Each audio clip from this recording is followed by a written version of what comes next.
Halo sahabat Atma, selamat datang di Rumah Sakit Jiwa Daerah Atma Husada Mahakam, Pemerintah Provinsi Kalimantan Timur. Nah, kali ini bersama saya Farika, kita akan ketuk pintu salah satu ruangan yang ada di Rumah Sakit Jiwa Daerah Atma Husada Mahakam. Kira-kira hari ini pintu mana yang akan saya ketuk? Yuk ikuti saya.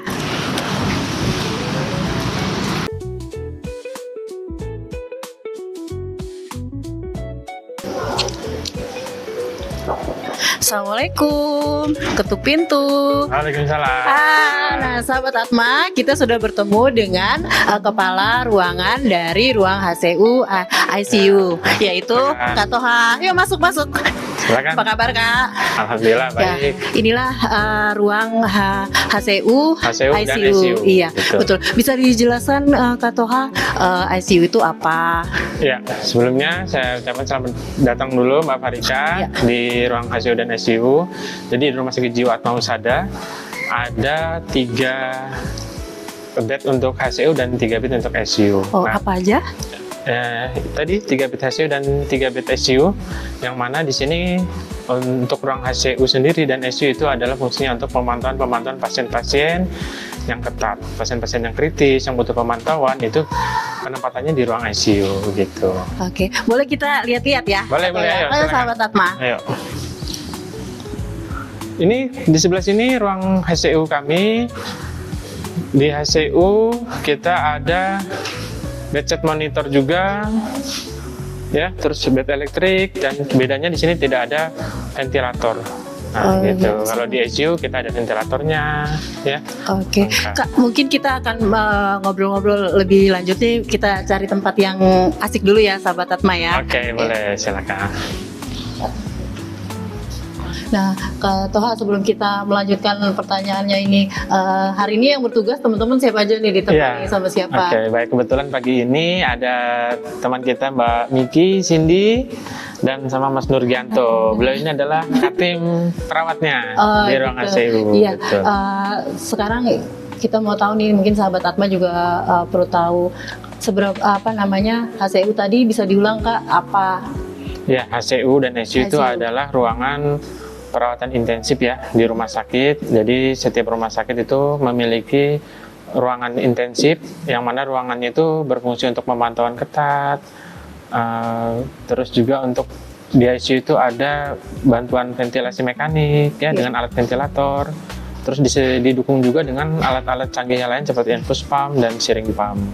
Nah, kemudian untuk SOP yang dimiliki oleh HCU dan ICU ini ruangannya, apakah sudah sesuai Kak yang dilakukan sama petugasnya di sini? Iya, untuk SOP kita banyak ya di ICU. Tentunya kita laksanakan sesuai dengan SOP. Kriteria pasien masuk pun kita sesuaikan dengan SOP ya. Kebetulan kita juga di sini ada dokter anestesi kita, ada dokter penyakit dalam, dokter spesialis saraf, kita punya gitu Mbak Farika. Nah, kalau untuk kan yang saya lihat nih kan banyak nih alat-alat, bisa disebutkan nggak Kak prasarana alat-alatnya ini apa aja dan kegunaan masing-masing dari alat itu tuh untuk apa? Oke. Baik, di alat-alat ya yang kita lihat yang di samping bed pasien itu bedside monitor. Itu alat untuk memantau tanda-tanda vital pasien ya, itu bisa kita atur dari 5 menit sampai 15 menit, bahkan sampai 1 jam bisa kita atur. Di situ menampilkan terkait tekanan darah, nadi pasien, terus ada RR atau pernapasan, suhu, ada juga gambaran EKG pasien. Selanjutnya di bawah bedside itu ada trolinya ya, itu bisa kita tempatkan untuk obat-obatan pasien ya. Ini Kak, saya tertarik dengan yang bed yang di tengah ini. Ini kan dia bednya berbeda ya. Betul. Dengan yang kiri kanannya. Ya, ini apakah memang khusus Kak untuk yang level yang seperti apa digunakan untuk pasiennya? Ya, ini namanya bed untuk anti dekubitus ya. Jadi pasien-pasien di sini sudah dilengkapi juga dengan bed yang anti dekubitus. Nah, bed anti dekubitus ini harapannya pasien-pasien yang dirawat di ICU kita itu tidak mengalami dekubitus. Dekubitus itu adalah luka akibat tekanan ya, luka tekan selama perawatan. Karena di sini pasiennya tirak baring lama. Kalau pasien tirak baring lama tidak didukung dengan kasur dekubitus, nah itu biasanya gampang lecet dan gampang timbul luka. Ya, dan alat selanjutnya yaitu ini kita punya alat disesok. Ini alat-alat untuk membantu pasien yang memiliki kelainan irama-irama jantung pada saat dirawat di ruang ICU, dan juga disertai dengan troli emergency. Yang ini obat-obatnya sangat lengkap sesuai dengan standar troli emergency. Gitu. Biasanya tuh kategorinya untuk dinyatakan dia harus masuk ICU atau HCU itu pasien yang seperti apa, Kak? Ya, pasien-pasien yang tentunya memerlukan pemantauan ketat ya di belakang, tentunya nanti dinilai dulu oleh dokter DPJP yang merawat di belakang, apakah pasien-pasien ini dinilai memerlukan perawatan ketat, memerlukan bantuan ventilasi mekanik. Nah, itu nanti tentunya banyak ya, berdasarkan hasil lab, berdasarkan ya banyak sekali lah indikasi untuk masuk ke ICU. Tapi poin intinya adalah pasien-pasien yang memerlukan pemantauan ketat itu penempatannya di ICU. Agar di sini seperti Mbak Farika lihat sendiri ya, ruangannya terbuka, memudahkan untuk pemantauan. Kalau ada tindakan yang segera pun ke pasien, kita bisa langsung datang ke pasien. Berarti ruangan terbuka ini memang sudah pakemnya? Iya betul, ruangan ICU itu seperti ini, memudahkan kita untuk observasi ke pasien. Dan juga gerak petugasnya lebih mudah ya. Mbak Farika. Karena kan seperti yang kalau kita flashback ke belakang gitu, pasien waktu zaman COVID ya, itu kan kita apalagi menggunakan APD lengkap itu pengalaman yang paling teman-teman dari HCU, ICU itu rasakan tuh seperti apa, Kak? Iya betul ya. Kebetulan kita di ICU sekarang, yang namanya ruang ICU ya pastinya harus dingin ya suhunya ya. Jadi di sini pun walaupun ada pasien-pasien yang mengharuskan kita memakai APD seperti dulu COVID, kita cukup nyaman ya di ruang ICU karena suhunya kita atur di sini dingin. Juga di banyak alat-alat medis kita memang memerlukan suhu dingin. Betul.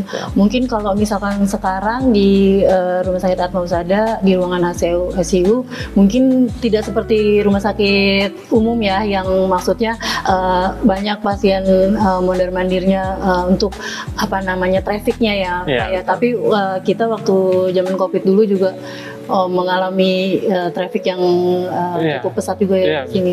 Sangat banyak sekali. Jadi kalau kita bicara COVID waktu itu sangat banyak pasien yang kita rawat di sini ya. Itu penuh semua.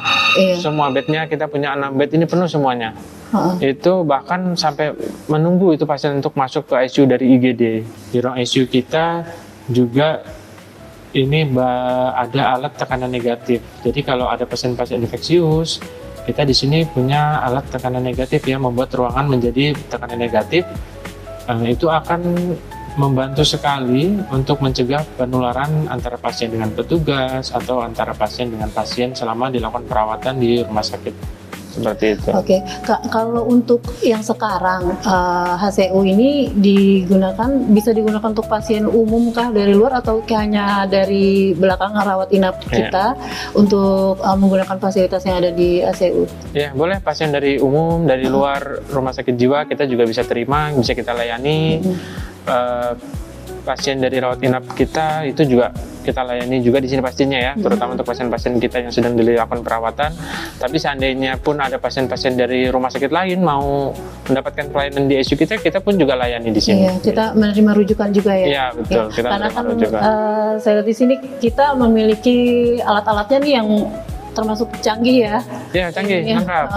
Dan lengkap gitu. Lengkap yang paling penting itu kan lengkap gitu. Iya betul.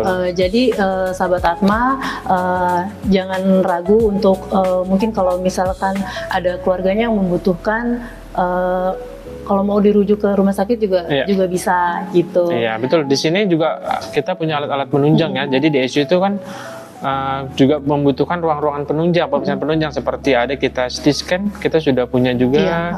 pemeriksaan radiologi, ya, Iya, betul. pemeriksaan laboratorium yang lengkap itu adalah penunjang-penunjang di ruang ICU yang diperlukan gitu. Dan kita di rumah sakit jiwa sekarang kita sudah lengkap semua pemeriksaan itu. Iya, kewaspadaan dan kita sudah menyediakan fasilitasnya.